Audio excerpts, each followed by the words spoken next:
Morning সবাইকে। আজকে আমি তোমাদের অ্যাটমিক স্ট্রাকচার চ্যাপ্টারটার বাকি পোর্শনটা পড়াবো, যেটাতে আমরা জানি সমারফেল্ড মডেল, আর 2 নাম্বার হচ্ছে quantum numbers and their significance. Quantum numbers and their significance. এবারে আমি তোমাদের শেপ অফ অরবিটালসেরও একটু আইডিয়া দেব, যদিও তোমাদের সিলেবাসে এটা মেনশন করা নেই, তাও এটা একটু পড়াবো। তাহলে সমারফেল্ডের মডেলটা জানতে গেলে আমাদের বোর তত্ত্বের যে ত্রুটিগুলো আগে জানতে হবে। বোর তত্ত্বের ত্রুটি, ড্রব্যাকস গুলো কি কি বোর তত্ত্বের? না, 1 নাম্বার হলো বোর তত্ত্বের দ্বারা একটি ইলেকট্রন আছে এমন পরমাণু বা আয়নের বর্ণালী ব্যাখ্যা করা যায়।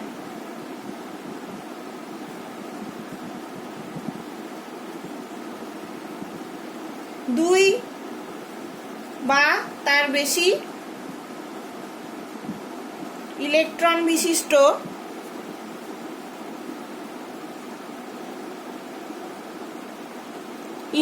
বিশিষ্ট পরমাণু বা আয়নের ক্ষেত্রে এটি প্রযোজ্য না। তাহলে আমরা কি বললাম, না বোর তত্ত্বের দ্বারা একটি ইলেকট্রন আছে এমন পরমাণু বা আয়নের বর্ণালী ব্যাখ্যা করা যায়, আমরা দেখেছি এটা। কিন্তু যেই 2 বা তার থেকে বেশি বা 2 বা ততোধিক ইলেকট্রন বিশিষ্ট যেসব পরমাণু, তাদের আয়নের ক্ষেত্রে এটি প্রযোজ্য নয় বা তাদের বর্ণালীগুলো ব্যাখ্যা করা যায় না। এটা গেল 1 নাম্বার ত্রুটি। 2 নাম্বার ত্রুটিটা কি? 2 নাম্বার, অতি শক্তিশালী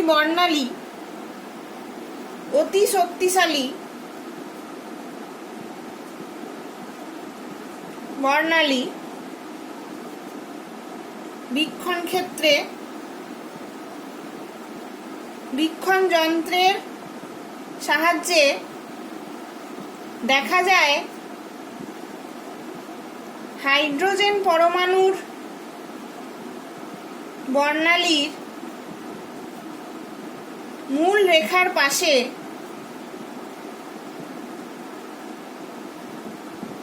অতিরিক্ত সূক্ষ্ম রেখা দেখা যায়। তাহলে আমরা দেখি যে অতি শক্তিশালী বর্ণালীতে যে ধরনের যন্ত্রে, অতি শক্তিশালী যন্ত্রের সাহায্যে দেখা যায় যে হাইড্রোজেন পরমাণুর বর্ণালীকে স্টাডি করে দেখা গেছে যে মূল রেখার পাশে আশেপাশেও অনেক সূক্ষ্ম রেখা থাকে, এটা দেখা গেছে। কিন্তু বোরের তত্ত্ব এটা এই সূক্ষ্ম রেখাগুলোকে ব্যাখ্যা করতে পারে না। এই সূক্ষ্ম রেখাকে আমরা কি বলি? Fine structure. তাহলে বোর তত্ত্ব পরমাণুর বর্ণালীর সূক্ষ্ম গঠন ব্যাখ্যা করতে পারে না। এটা গেল 2 নাম্বার ত্রুটি। 3 নাম্বার ত্রুটি কি? না, বর্ণালীর রেখাগুলোর যে তীব্রতা, সেটাও ব্যাখ্যা করতে পারে না। সেটা এই তত্ত্ব ব্যাখ্যা করতে পারে না। এটা গেল 3 নাম্বার। 4 নাম্বার কি? না, স্টার্ক এফেক্ট অথবা জিম্যান এফেক্ট ব্যাখ্যা করতে পারে না। এরা কি না, তড়িৎ ক্ষেত্রের প্রভাবে প্রত্যেকটি রেখা বর্ণালী এক বা একাধিক রেখায় বিশ্লিষ্ট হয়, সেটা হচ্ছে স্টার্ক এফেক্ট। স্টার্ক এফেক্টটা কি আমরা জানি? স্টার্ক এফেক্ট হচ্ছে তড়িৎ ক্ষেত্রে প্রভাবে রেখা বর্ণালী একাধিক রেখায় বিশ্লিষ্ট হয়।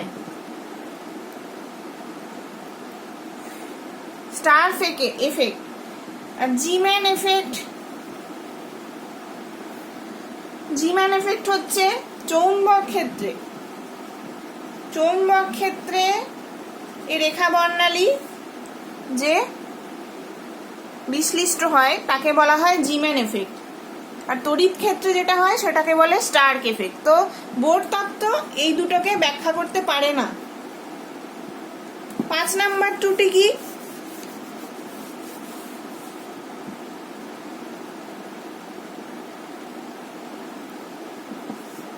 আমরা যে বোর তত্ত্বে এটা দেখেছি mvr = nh/2 পাই, এটার কোনো তাত্ত্বিক পটভূমিকা নেই,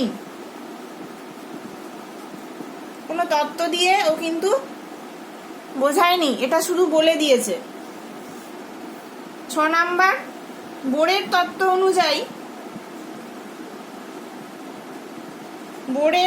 অনুযায়ী পরমাণুর গঠন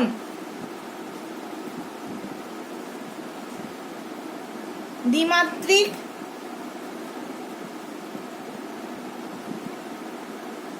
কিন্তু প্রকৃতপক্ষে এটি ত্রিমাত্রিক।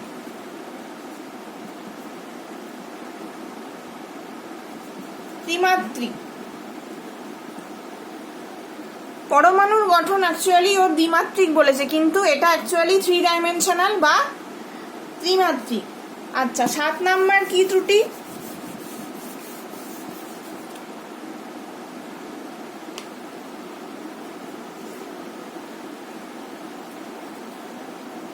এটা হচ্ছে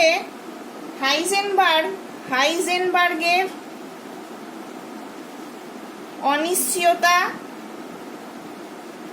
অনিশ্চয়তা নীতির বিরোধী। তাহলে অনিশ্চয়তা নীতি কি বলে? অনিশ্চয়তা নীতি কি বলে? কোনো মুহূর্তে একটি ইলেকট্রন বা কোনো অবপারমাণবিক কণা অবস্থান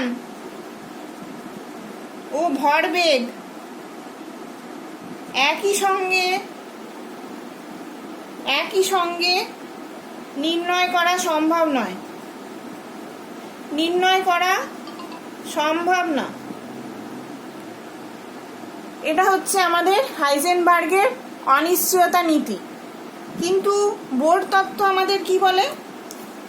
যে এটা সম্ভব, বা ইলেকট্রন স্টেশনারি, মানে যখন একটা অরবিটে থাকছে সেটা আর একটা অরবিটে যাচ্ছে না। তো হাইজেনবার্গের নীতি এটা সাপোর্ট করে না। বোর তত্ত্ব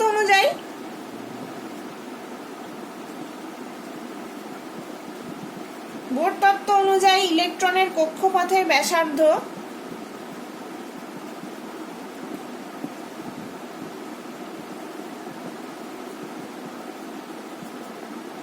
এবং কৌণিক ভরবেগ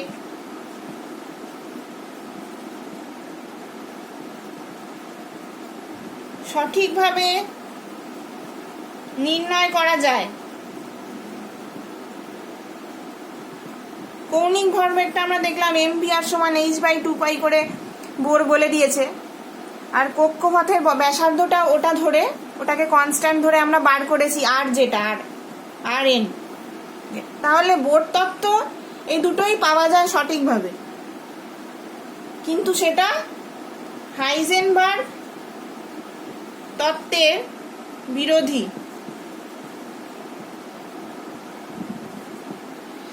এবারে এইগুলো গেল আমাদের বোর তত্ত্বের সীমাবদ্ধতা বা ত্রুটি। এবারে আমরা যাব সমারফেল্ড মডেল। তো সমারফেল্ড মডেলকে কি বলা হয়?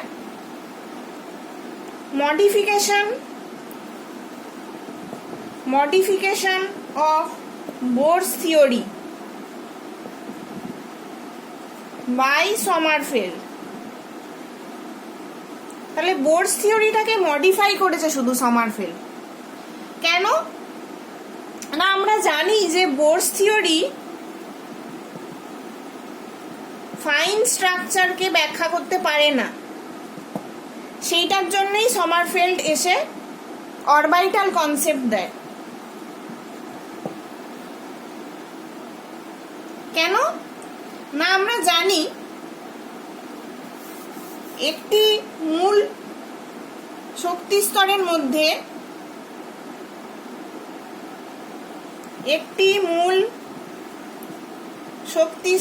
মধ্যে খুব কাছাকাছি থাকা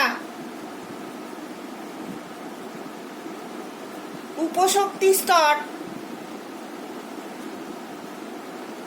থাকলে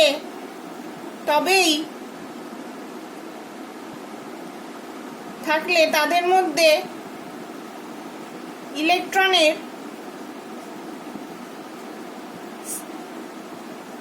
স্থানান্তরের ফলেই বর্ণালীর সূক্ষ্ম গঠন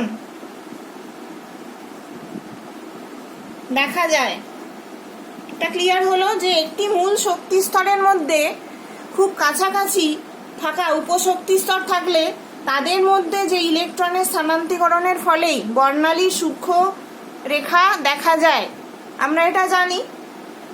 এবারে বোর তত্ত্ব এটা ব্যাখ্যা করতে পারে না, তার জন্যই সমারফিল্ড বোর তত্ত্বকে পরিমার্জন করে। তাহলে সমারফিল্ডের মতবাদগুলো কি? সমারফিল্ড কি কি পস্টুলেট দিয়েছিল? না, 1 নাম্বার, পরমাণুর মধ্যে থাকা ইলেকট্রনগুলি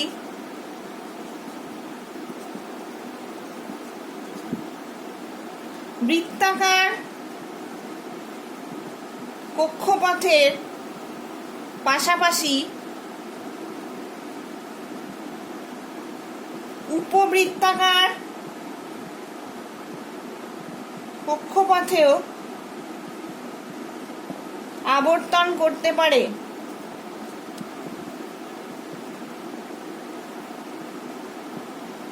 তাহলে কি উনি বললেন না, পরমাণুর মধ্যে আমরা বোর তত্ত্ব ধরেছি শুধু বৃত্তাকার পথে কক্ষপথে ইলেকট্রনগুলো থাকে, কিন্তু সমারফিল্ড বলেন তার সাথে বৃত্তাকারের সঙ্গে সঙ্গে উপবৃত্তাকার পথেও আবর্তন করতে পারে। 2 নাম্বার কি বলেন উনি? যখন উপবৃত্তের প্রধান অক্ষ, যেটাকে আমরা বলি মেজর অ্যাক্সিস,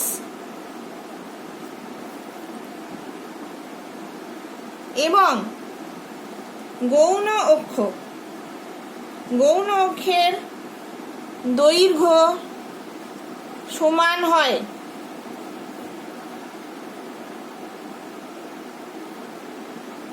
তখন উপবৃত্তটি বৃত্তে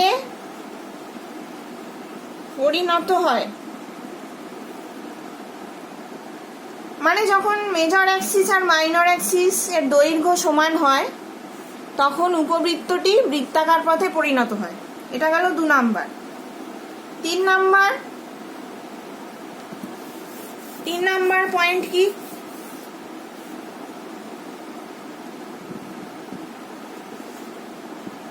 3 নম্বর পয়েন্ট বলছে উপবৃত্তাকার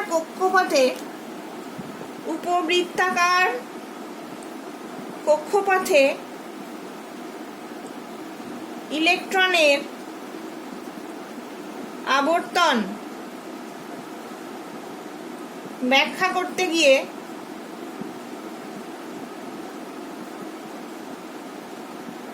একটি নতুন কোয়ান্টাম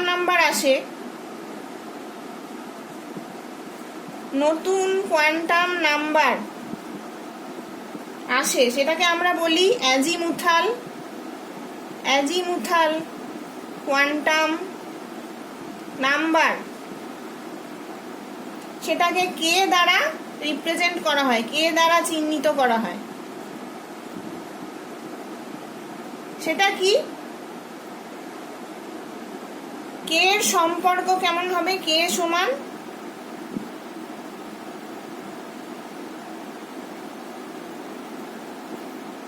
n/k সমান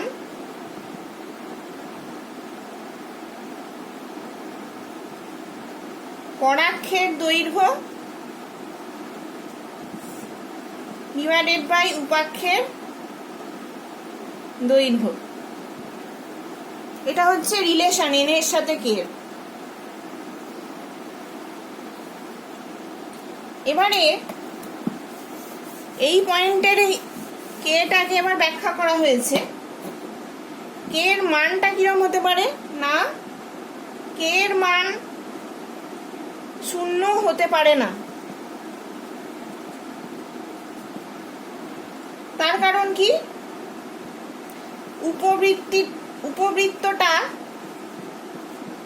সরল রেখায় পরিণত হবে, তাই কে সমান 0 কখনোই হতে পারে না। বি, কে এর মান কখনো n অপেক্ষায়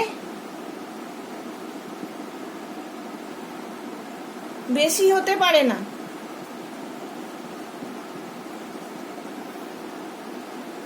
কারণ উপবৃত্তটি পরাক্ষের দৈর্ঘ্য উপেক্ষা বেশি হবে, তাই কে আর n এর মানটা এই বরাবর থাকবে। মানে কেটা 0-র বেশি হবে, আবার n এর থেকে কম হবে।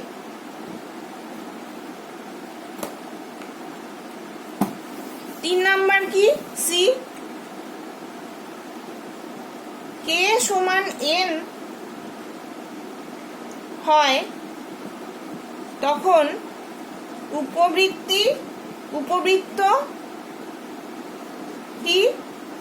একটি বৃত্তে পরিণত হয়।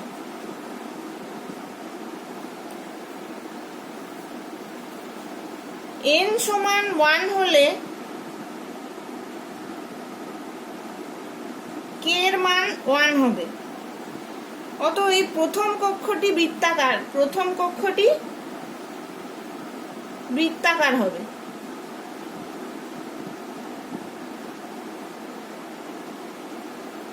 n সমান 2 হলে কিরম হবে? 2 হবে। n সমান 2 যদি হয় তাহলে কে এর মান হবে 1 and 2। কেন? n/k সমান 2/1 2, আর একটা হচ্ছে 2/2 1।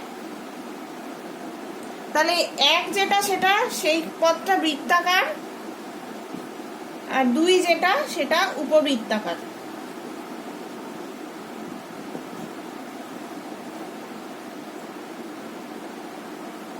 এরকম ভাবে n/kটা যাচ্ছে। তাহলে সমারফিল্ডের মডেল অনুযায়ী ইলেকট্রনের কক্ষপথের ছবিটা কিরকম হবে? এটা যদি আমি একটা বৃত্ত ধরি, তাহলে এটা যদি একটা ইলেকট্রন ধরি, তাহলে ইলেকট্রনটা এইভাবে ঘুরছে, এইভাবে উপবৃত্তাকার পথে এরকম ঘুরছে। ম্যাথামেটিক্যাল এক্সপ্রেশন আমরা কি বলতে পারি, একটা উপবৃত্তের সাহায্য নিয়ে আমরা ব্যাখ্যা করতে পারি। এটা ধরো একটা উপবৃত্ত,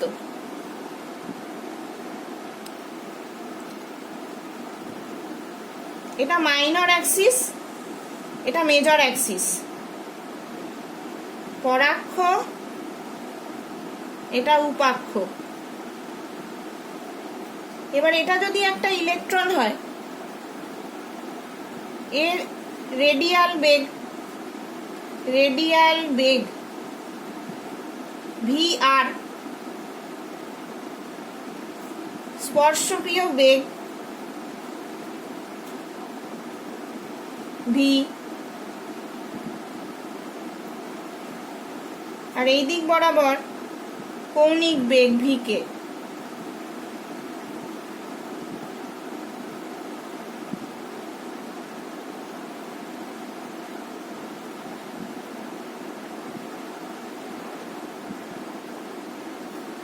এইভাবে ইলেকট্রনটা ঘুরছে একটা উপবৃত্তাকার পথে।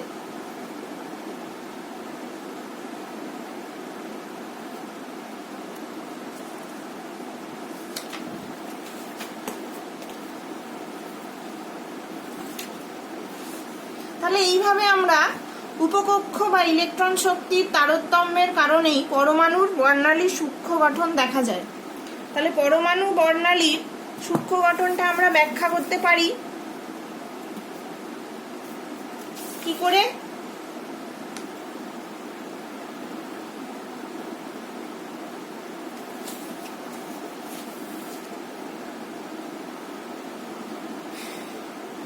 পরবর্তীকালে কেটাকে এল বলে প্রকাশ করা হয়।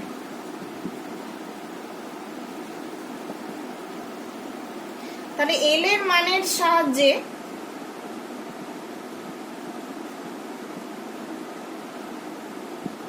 আকৃতি জানা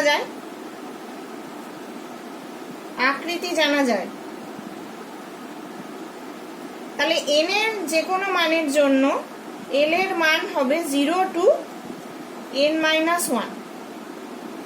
এন এর যে কোনো মানের জন্য এল এর মান হবে 0 to n-1। তাহলে এল এর মান 0, 1, 2, 3 এরকম হতে পারে। এল এর মান 0 হলে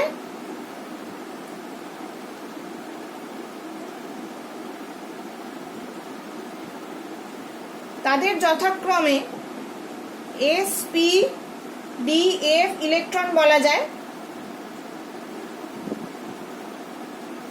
এল এর মান 0 মানে s সাবসেলে ইলেকট্রন আছে, এল এর মান 1 মানে p সাবসেলে ইলেকট্রন আছে, এল এর মান 2 মানে d সাবসেলে আছে, এল এর মান 3 মানে f সাবসেলে ইলেকট্রনকে বোঝানো হচ্ছে।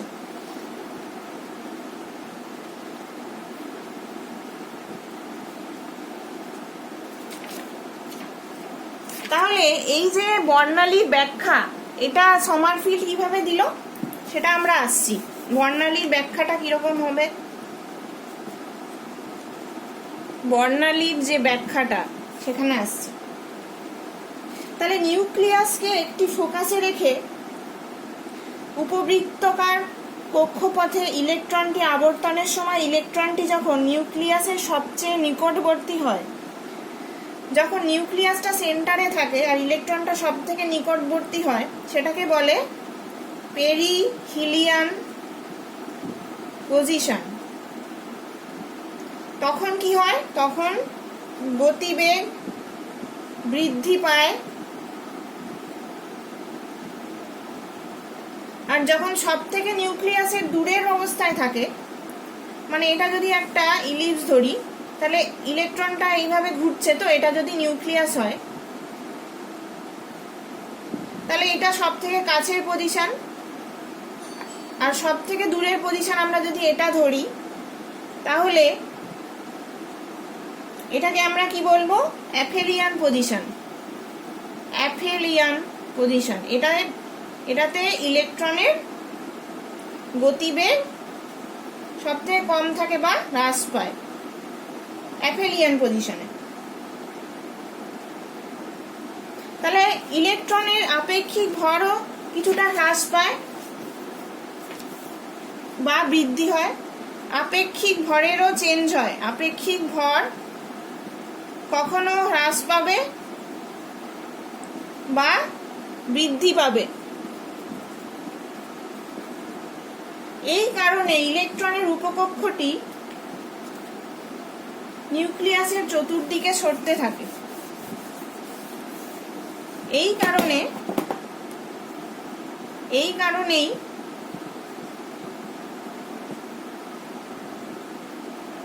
ইলেকট্রনের উপকক্ষটি নিউক্লিয়াসের চতুর্দিকে সরতে থাকে।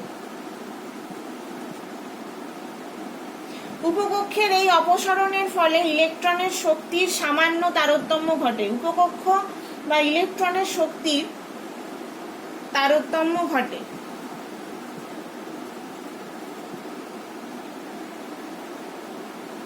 এই উপকক্ষ শক্তির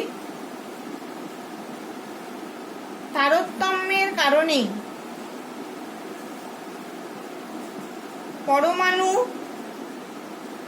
বর্ণালী সূক্ষ্ম গঠন আমরা দেখতে পাই, বা সূক্ষ্ম গঠন দেখা যায়। তাহলে পরমাণুর যে সূক্ষ্ম গঠনের সে থিওরিটা সমারফেল্ড বুঝিয়ে দিল। অরবিটাল মানে উপবৃত্তাকার বা কখনো বৃত্তাকার পথে ইলেকট্রনটা যাচ্ছে, এরম করে তার যে মাসটা চেঞ্জ হচ্ছে আর কি, আপেক্ষিক ভর যেটা সেটা চেঞ্জ হচ্ছে, সেই কারণে পরমাণুর শক্তির চেঞ্জ হচ্ছে, ইলেকট্রনের শক্তির চেঞ্জ হচ্ছে। এই চেঞ্জের জন্যই আমরা পরমাণুর বর্ণালী সূক্ষ্ম গঠন দেখতে পাই। এবার পরের পার্টে যাচ্ছি, কোয়ান্টাম নাম্বারস।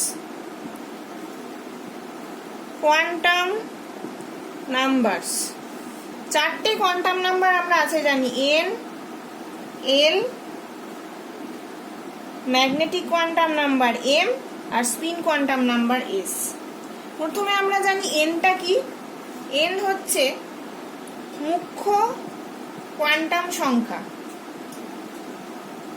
মুখ্য কোয়ান্টাম সংখ্যা বা প্রিন্সিপাল কোয়ান্টাম নাম্বার। এন এর সাহায্যে আমরা কি জানতে পারি? এন এর সাহায্যে আমরা জানতে পারি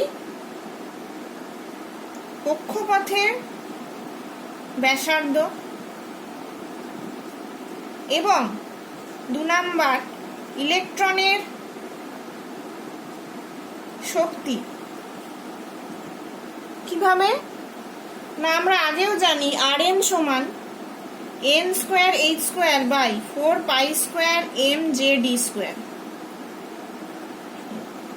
En সমান -2 pi square z square to the power 4m by n square h square.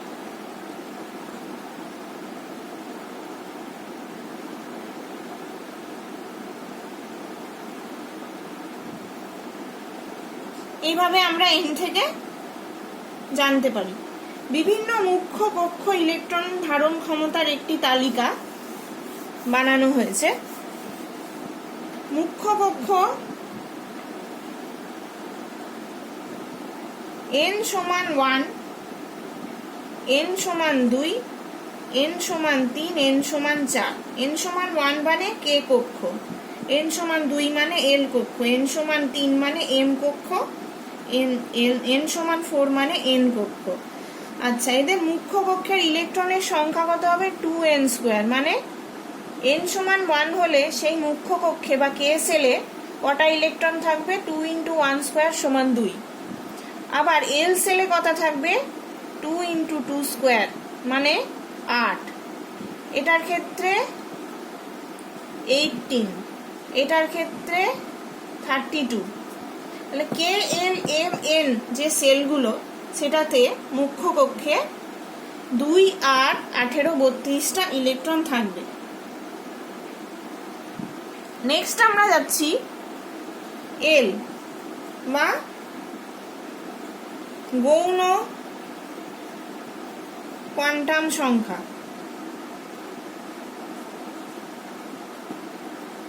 Azimuthal quantum number. তাহলে এল এর মানের সাহায্যে ইলেকট্রনের উপকক্ষের আকৃতি জানা যায়, আমরা একটু আগেই পড়লাম না। এর ক্ষেত্রে আমরা উপকক্ষের আকৃতি জানতে পারি। 2 নাম্বার কৌণিক ভরবেগের মানটা জানতে পারি।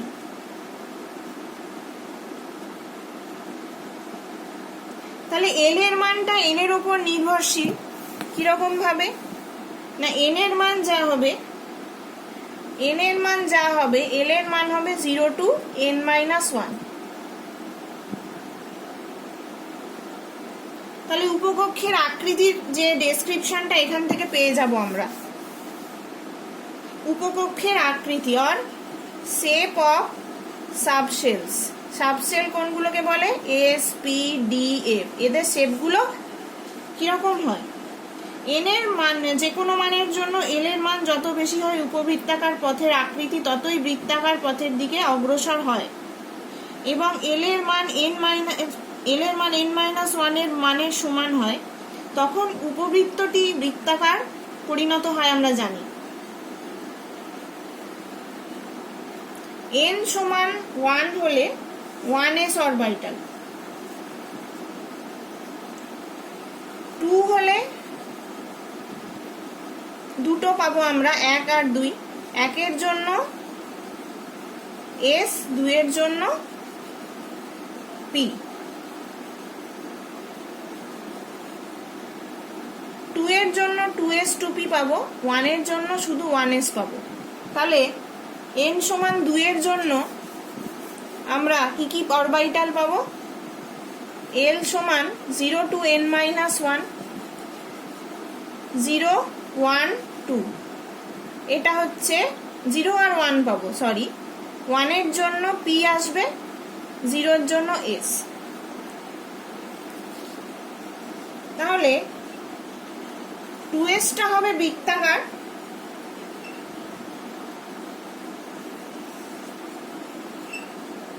2s 2p। এটা হচ্ছে n সমান 2।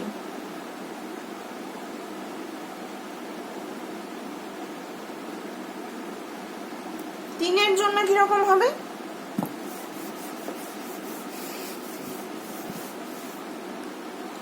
n সমান 3 এর জন্য 3টে মান হবে। l সমান হবে 0 to n-1, 0, 1, 2। তাহলে এখানে এলো d অরবিটাল, এটা হচ্ছে p অরবিটাল। তাহলে 3s, 3p, 3d, এই তিনটে এলো না। একটা এরকম গোল হবে 3s টা, আর একটা আরো বেশি উপবৃত্তাকার হবে, এরকম হবে। তাহলে 3s, 3p, 3d, তিনটে হলো। এরকম ভাবে 4 এর জন্য 4খানা হবে। তাহলে আমরা যদি একটা টেবিল বানাই,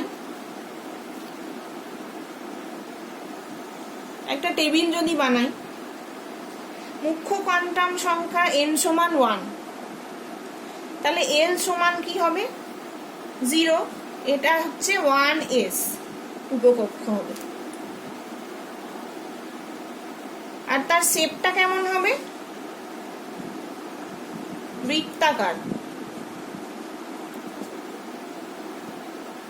s অরবিটাল বৃত্তাকার আমরা জানি। তাহলে n সমান 2 হলে l একটা 0 হবে, l সমান 1 হবে। এটার জন্য 2s উপকক্ষ, এটার জন্য 2p উপকক্ষ। তাহলে 2s টা হবে বৃত্তাকার, 2p টা হবে উপবৃত্তাকার। n সমান 3 হলে কি হবে? l সমান 0, l সমান 1, l সমান 2। তাহলে এটার জন্য হবে 3s, এটার জন্য 3p, এটার জন্য 3d। তাহলে 3s টা আমরা জানি বৃত্তাকার,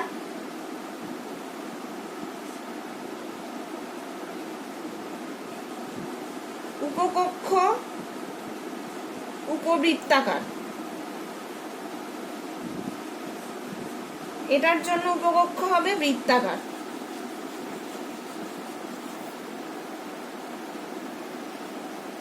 এরকম ভাবে যাবে। এবার আমরা আসছি চৌম্বকীয় কোয়ান্টাম নাম্বার বা ম্যাগনেটিক কোয়ান্টাম নাম্বার।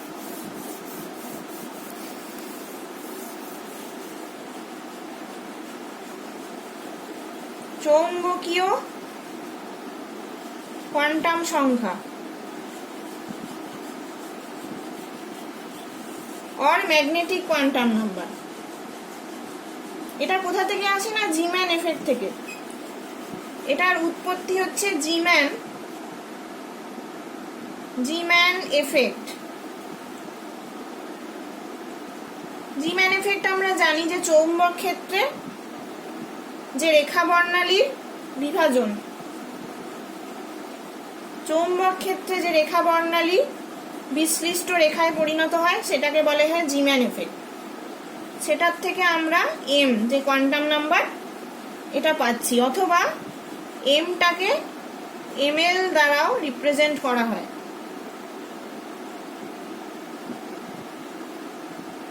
তাহলে এম এর থেকে আমরা কি জানি,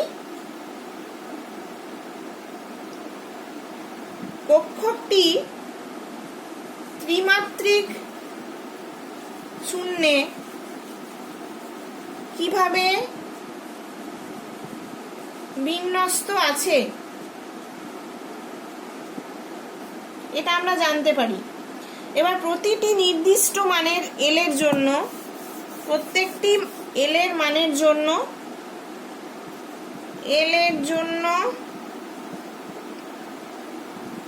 এমটা কিরকম হবে, 0 থেকে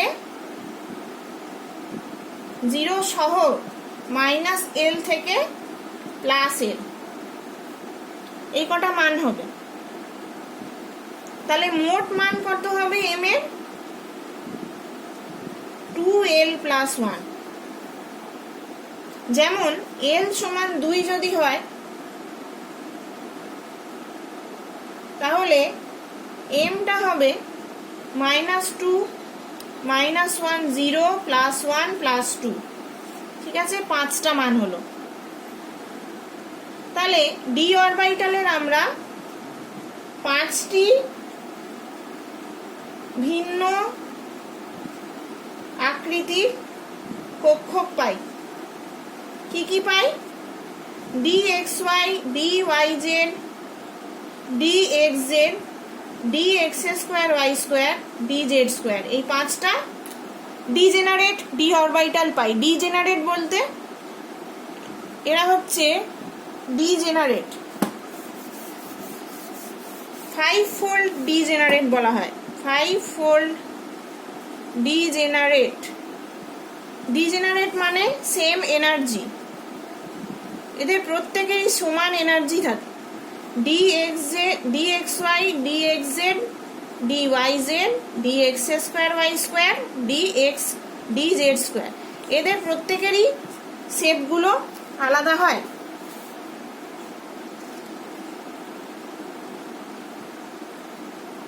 তাহলে ml থেকে আমরা কি কি জানতে পারি,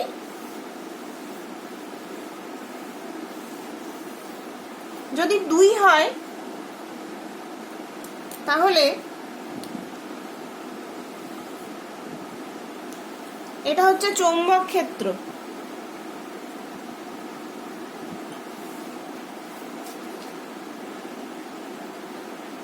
-2 -1 0 +1 +2। তাহলে এই পুরোটা নিয়ে ইলেকট্রনটা থাকবে।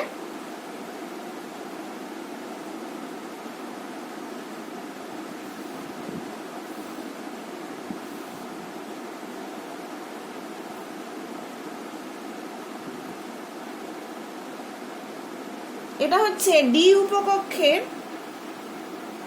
বিভিন্ন দিক। ডি উপকক্ষের বিভিন্ন দিক, তাহলে 5টা দিক আমরা দেখতে পাচ্ছি।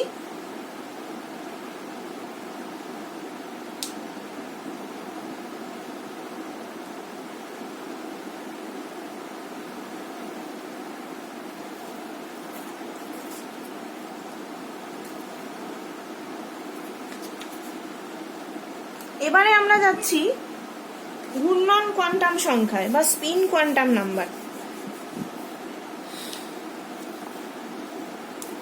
স্পিন কোয়ান্টাম নাম্বার অথবা ঘূর্ণন কোয়ান্টাম সংখ্যা।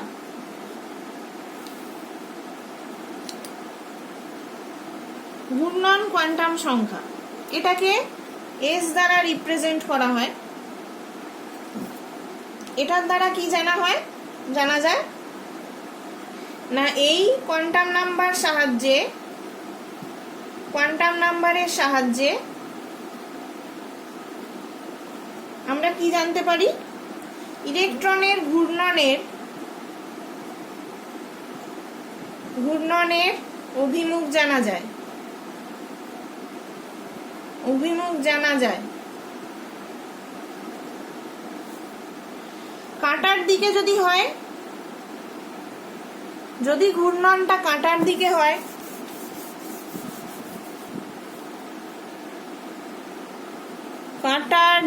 হয়, যদি ঘূর্ণনটা ক্লকওয়াইজ, তাহলে এস এর মান হবে +½ যদি ঘূর্ণনটা ঘড়ির কাঁটার বিপরীত দিকে হয়, তাহলে এস এর মান হবে -½ সেটাকে বলা হবে anti clockwise movement. Anti clockwise অর্থাৎ এস এর দুটো মান হবে +-½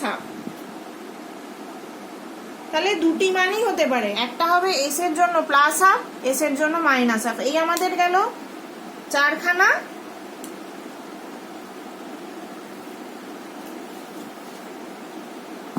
কোয়ান্টাম নাম্বার। এবারে আমি একটু শেপ অফ অরবিটালটাকে ছোট করে বলবো, কটা নোড থাকে, কি নোডাল বিন্দু, এইসব তোমাদের নেই সিলেবাসে, কিন্তু তাও একটু ছোট করে জেনে নাও। পি কক্ষক আমরা জানি 3 রকমের হয়। কেন না, এল সমান 1 হলে এম এর মান হবে -1 0 +1, তাহলে 3 ত্রিমাত্রিক হবে বা 3 রকমের হবে। পি কক্ষ 3টে হবে, px py pz।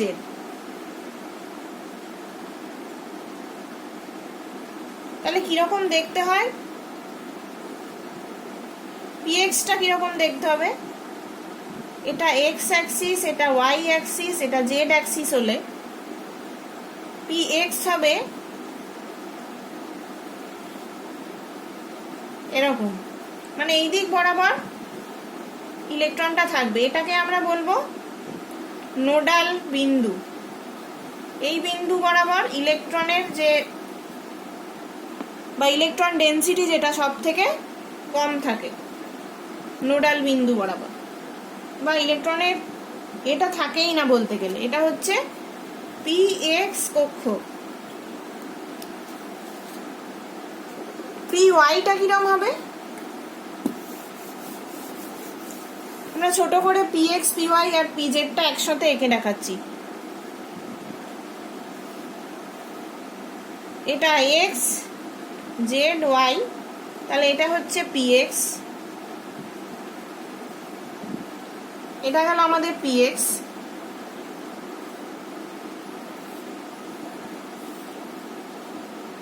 x y z, sorry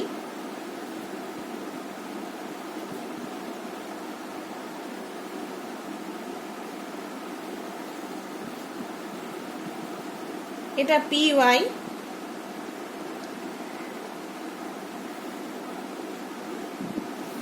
আর এটা আমাদের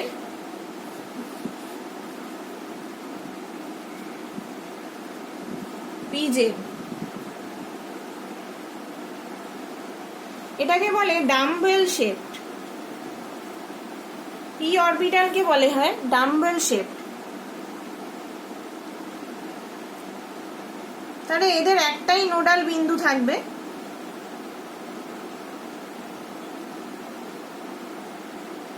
নোডাল বিন্দুতে নিউক্লিয়াস থাকবে, নিউক্লিয়াস অবস্থিত থাকবে নোডাল পয়েন্টে।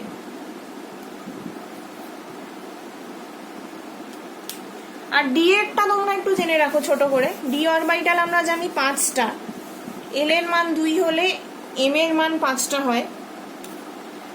এল এর মান 2 এর জন্য এম এর মান আমরা দেখলাম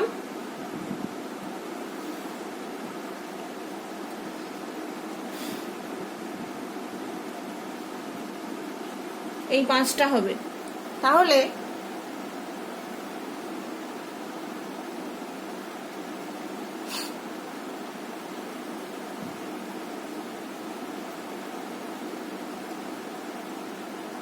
এবার লোভ সংখ্যা, নোডাল বিন্দু কতগুলো কি অতটা তোমাদের জানতে হবে না, শুধু শেপগুলো জেনে রাখলেই হবে। ধরো 5টা হয় D X Y, D X Z, D Y Z, D X square Y square, D Z square. তাহলে ডি এক্স ওয়াইটা কিরকম হবে?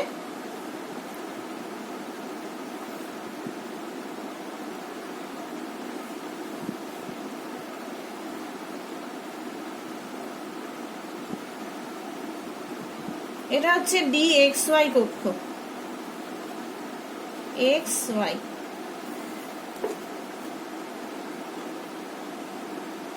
এক্স জেডটা কিরকম হবে? এক্স যদি এটা জেড হয়,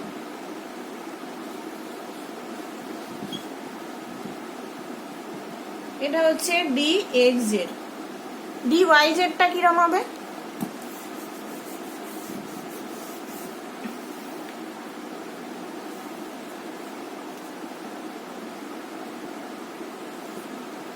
জেড ওয়াই। ইলেকট্রন ডেন্সিটিটা মাঝ বরাবর থাকবে ওয়াই আর জেড অ্যাক্সিসে, এটা হচ্ছে ডি ওয়াই জেড। এবার D X square Y square কক্ষকে কিরকম থাকবে? ইলেকট্রন ডেন্সিটিটা এক্স আর ওয়াই অ্যাক্সিসের মাঝ বরাবর থাকবে। এটা হচ্ছে ওয়াই অ্যাক্সিস, এটা এক্স অ্যাক্সিস। তাহলে ইলেকট্রন ডেন্সিটিটা এক্স আর ওয়াই অ্যাক্সিস বরাবর থাকবে। আর ডি জেড স্কোয়ারের ক্ষেত্রেও জেড অ্যাক্সিসের বরাবর থাকবে। এটা যদি এক্স হয়, এটা যদি ওয়াই হয়,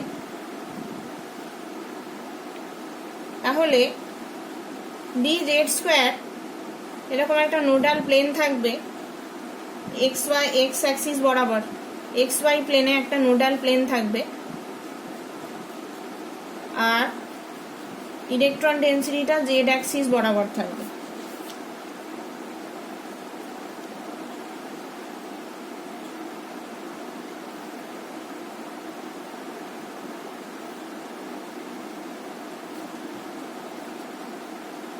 এটা গেল আমাদের 5টা জেড অ্যাক্সিস। তাহলে আজকে অবধি এটুকুই থাক। এর পরের ক্লাসটা তোমাদের অন্য টিচার পড়াবে। আমার পার্টটা আমি শেষ করে দিলাম, এতটাই থাকলো।